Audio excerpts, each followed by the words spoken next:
हरियाणा के मुख्यमंत्री मनोहर लाल खट्टर ने एक मामले में देश के सभी पूर्व और वर्तमान मुख्यमंत्रियों को पछाड़ने का कारनामा कर दिखाया है।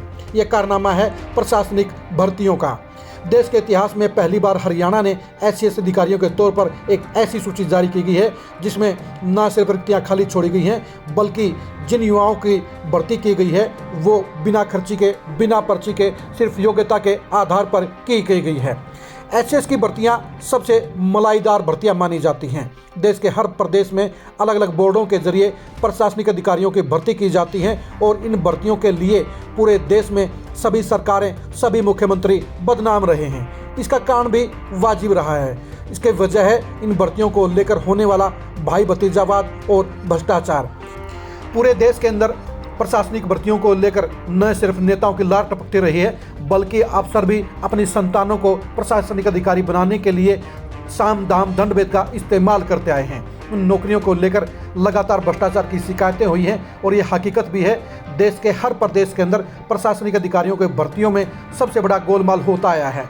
लेकिन खट्टर सरकार की वर्तमान एसएस की भर्ती को इससे नहीं जोड़ा जा सकता, बल्कि इसे एक मिसाल के तौर पर, बल्कि इसे एक नाजीर के तौर पर देखा जा सकता है। पूरे देश में पहली बार प्रशासनिक अधिकारियों की नियुक्ति में स्वीकृत पदों को खाली छोड़ा गया है। आखिर ऐसा क्यों हुआ है और आमतौर पर ऐसा कैसे होता है? आमतौर पर प्रशासनिक अधिकारियों के पदों को लेकर 3 गुना ज़्यादा प्रत्याशियों को इंटरव्यू के लिए बुलाया जाता है और उनकी नियुक्तियाँ की जाती हैं। अगर तय पदों से कम में प्रत्याशी पास होते हैं तो ग्रेस मार्क देकर नीचे के प्रत्याशियों को पास करके उन्हें इंटरव्यू की दौड़ में शामिल किया जाता है।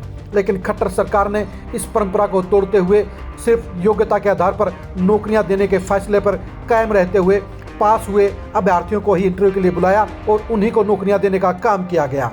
देश के इतिहास में किसी भी प्रदेश में इस तरह से तय रिक्तियों को खाली नहीं छोड़ा गया और न ही 3 गुना से कम लोगों को इंटरव्यू में बुलाया गया। लेकिन खट्टर साहब को इस मामले में 10 में से 10 नंबर देने पड़ेंगे, क्योंकि इन्होंने बोल्ड फैसला लेते हुए सिर्फ योग्यता के आधार पर नौकरियां देने का काम किया और ये दिखा दिया कि प्रदेश की प्रशासनिक अधिकारियों की भर्तियों में सिर्फ योग्यता का पैमाना रहना चाहिए। इसमें न तो अफसरों की संतानों को शामिल होना चाहिए, न इसमें नेताओं के रिश्तेदारों और पैसे के बलबूते पर नौकरियां पाने वाले लोगों को स्थान मिलना चाहिए। हरियाणा के सभी मुख्यमंत्रियों के कार्यकाल के अंदर एससीएस भर्तियों को लेकर बड़े आरोप लगते रहे हैं और ये सच्चाई भी है। अगर आप हरियाणा के प्रशासनिक अधिकारियों की सूची को उठाकर देखेंगे तो आपको पता चलेगा कि बड़े बड़े नेताओं और बड़े बड़े अधिकारियों के भाई भतीजे, बेटे बेटियां ही इन सूचियों में अक्सर बड़ी जगह हासिल करते आए हैं। यानी 50% तक का कोटा आमतौर पर इन्हीं रिश्तेदारों के जरिए भर्ती किया जाता रहा है और बाकी के 50% पदों के ऊपर भी भ्रष्टाचार के तौर पर या पैसे के बलबूते पर नौकरियां देने का काम होता आया है।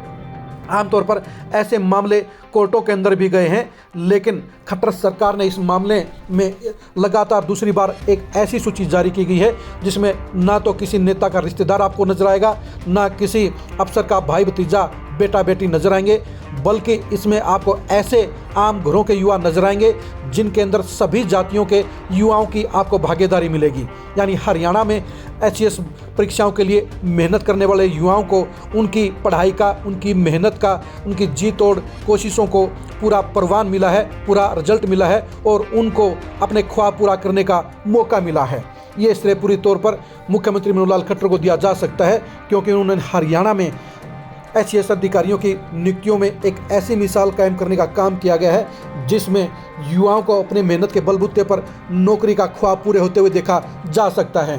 अभी तक की पहले की अधिकांश भर्तियों को लेकर सवालिया निशान उठते रहे हैं, क्योंकि उन भर्तियों के अंदर आमतौर पर बड़े बड़े नेताओं के रिश्तेदार और अधिकारियों के रिश्तेदार ही ज़्यादा पोस्टिंग, ज़्यादा नौकरियां हासिल करते आए हैं और पैसे को लेकर भी हर सरकार के अंदर आरोप लगते आए हैं। नौकरियां बिकने के मामले भी कोर्टों तक गए हैं और इंटरव्यू में और दूसरे मामलों के अंदर भी परीक्षाओं को लेकर कोर्टों के अंदर मामले दर्ज किए गए हैं। लेकिन खट्टर सरकार ने पहली बार 2 तरह से मिसाल कायम करने का काम किया। पहली बार तो ये कि तय नियुक्तियों से कम भर्तियाँ की गई। आमतौर पर इन भर्तियों के जरिए मालामाल होने वाले नियुक्तियों के समूह को, यानी मेंबरों और चेयरमैनों को ज़्यादा से ज़्यादा संख्या में अपने पक्ष में करने के लिए कोशिशें होती रही हैं और उनके ज़रिए ही लगातार हर प्रदेश के अंदर तय संख्या से ज़्यादा लोगों को बुलाकर मनचाहे लोगों को नियुक्तियां देने का काम किया जाता रहा है। यही काम हरियाणा में भी होता रहा है, लेकिन खट्टर सरकार ने इस परंपरा को पूरी तरह से तोड़ते हुए हरियाणा में एक नई मिसाइल कायम करने का काम किया गया है, जिसमें सिर्फ योग्यता के आधार पर नौकरियां एससीएस अधिकारियों के तौर पर दी गई हैं। दूसरी बात है संख्या के आधार पर। खट्टर सरकार ने तय संख्या से कम यानी सिर्फ 61 नियुक्तियों को लेकर जो सूचना जारी की गई थी, उसके हिसाब से उन्होंने नौकरियां देने का काम किया गया। उन्होंने तय रिक्तियों को ग्रेस मार्क के आधार पर भरने की बजाय नियुक्तियों को और पदों को खाली छोड़ना बेहतर समझा और सिर्फ योग्यता के आधार पर टेस्ट पास करने वाले, मेरिट पर आने वाले युवाओं को ही इंटरव्यू में बुलाया गया और उन्हीं को नियुक्तियां देने का काम किया गया। यानी खट्टर सरकार ने बिना खर्ची की, बिना पर्ची की अपनी मुहिम को, अपने दावे को पूरा करने का काम सार्थक कर दिखाया है।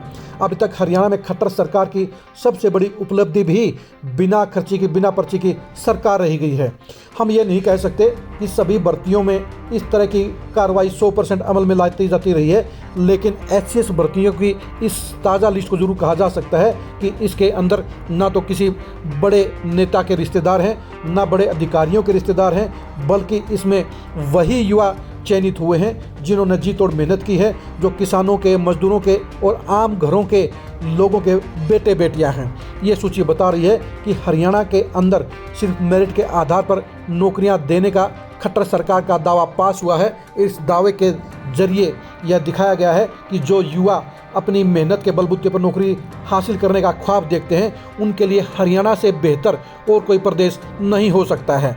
खट्टर सरकार ने तमाम विवादों के बीच में, तमाम भर्तियों के लटकने के दौर के बीच में एचसीएस भर्तियों के तौर पर एक ऐसी मिसाइल कायम की है जो पूरे देश में और कहीं नज़र नहीं आती है। देश के सभी पूर्व और वर्तमान मुख्यमंत्री प्रशासनिक भर्तियों को लेकर लगातार सवालों को घेरे में आते हैं। लगातार अफसरों और नेताओं की जुंडलियां मिलकर अपने रिश्तेदारों को, अपने नौनिहालों को अफसर बनाने का काम अंजाम देती आई हैं, लेकिन खट्टर सरकार ने उस चक्रियों को तोड़ते हुए आम घरों के बेटे बेटियों को अफसर बनाने का ख्वाब पूरा करने का दायित्व निभाया है। यानी खट्टर सरकार बेशक इस समय किसानों को विरोध को झेल रही है, बेशक वो युवाओं की बेरोजगारी के मामले में कटघरे में है, बेशक वो व्यापारियों और कानून व्यवस्था को लेकर भी कटघरे के सवालों में है, बेशक वो PPP और प्रॉपर्टी ID को लेकर नाराजगियां झेल रही है, लेकिन ये हकीकत है कि एचसीएस नौकरियों के मामले में खट्टर सरकार ने देश की सभी सरकारों से बेहतरीन परफॉर्मेंस देकर, बेहतरीन चयन करके खट्टर सरकार ने बता दिया है कि प्रशासनिक भर्तियां सिर्फ योग्यता के आधार पर होनी चाहिए। ये भर्तियां नेताओं के रिश्तेदारों, अफसरों के रिश्तेदारों और पैसे के बलबूतियां पर नहीं होनी चाहिए, बल्कि लायक और काबिल युवाओं को ही ये नौकरियां मिलनी चाहिए। इसलिए खट्टर सरकार ने पूरी भर्तियां करने के बजाय सिर्फ मेरिट पर आने वाले युवाओं को एचसीएस बनाने का काम किया गया है। यानी अब खट्टर सरकार छाती ठोक कर ये दावा कर सकती है कि उसके दौर में, उसके राज में सिर्फ मेहनत करने वाले युवाओं को नौकरी दी जा रही है। यहाँ पर ना खर्ची की जगह है, ना पर्ची की जगह है और न ही पेटियों की जगह है। यानी खट्टर सरकार ने युवाओं का एक ऐसा ख्वाब पूरा किया है जो आज तक कोई भी सरकार पूरा करने में नाकाम रही है। खट्टर सरकार ने बाकी नौकरियों में भी पहले की सरकारों के मुकाबले में पारदर्शिता से चयन किया है और भविष्य में भी उनसे ऐसे ही चयन की उम्मीद की जाती है। 2024 के चुनाव को लेकर खट्टर सरकार अगर आगामी प्रक्रिया में चल रही 1 लाख भर्तियों को इसी तरह से मेरिट पर भरने में सफल रही तो तीसरी बार भी हरियाणा में बीजेपी की सरकार बनने की संभावना से इनकार नहीं किया जा सकता, क्योंकि इस प्रदेश के अंदर सबसे बड़ी समस्या बेरोजगारी की है। और अगर खट्टर सरकार अगले 1 साल के अंदर 1 लाख युवाओं को बिना खर्ची के, बिना पर्ची के सिर्फ मेरिट के आधार पर नौकरियां देने का काम पूरा कर जाती है, तो फिर खट्टर सरकार के लिए लगभग 10 लाख वोटर और नए जुड़ जाएंगे, जो सिर्फ मेरिट के आधार पर नौकरियां देने के कारण बीजेपी के साथ खड़े होंगे।